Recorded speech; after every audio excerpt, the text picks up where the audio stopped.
Morning. We looked this morning at Luke chapter 24, and just because as Easter has just gone past and we celebrated the resurrection of Jesus, we find two of the disciples are perplexed or discouraged or sad or confused, going for a walk on the road to Emmaus. And I just want us to think about the fact that just because we've experienced the resurrection of Jesus doesn't mean that we can't be confused by our current situations and that sort of thing.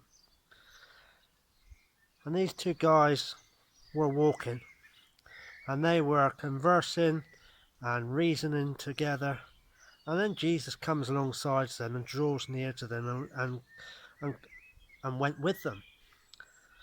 And their eyes were restrained. They couldn't actually tell that it was Jesus for some reason, and they start to strike up this conversation with Jesus.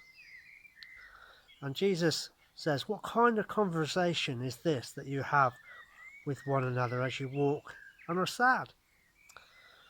And then one whose name was Cleopas answered and said to him, "Are you the only stranger in Jerusalem, and have you not known the things which happened there in these days?" And he said to them, "What things?" And then they describe what has happened to Jesus, the fact that he's been taken away and he's been delivered by the chief priests and crucified, condemned to death, and that the women had gone to the tomb on the third day and found the tomb empty. And these two men are confused and discouraged and sad.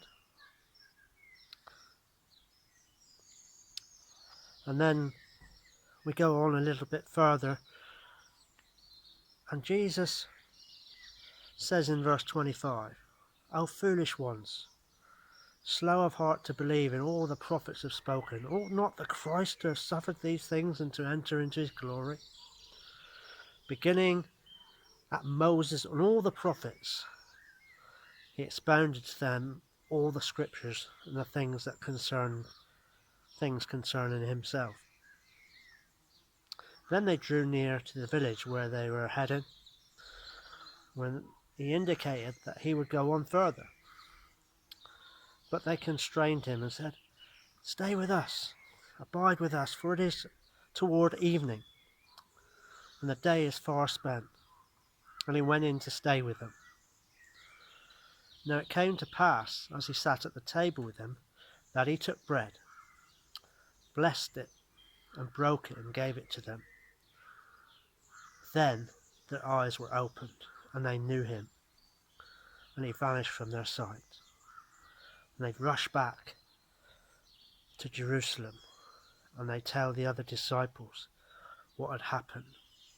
And they said to each other on the way back, "Did not our hearts burn within us while he talked with us on the road and while he explained the Bible to us?"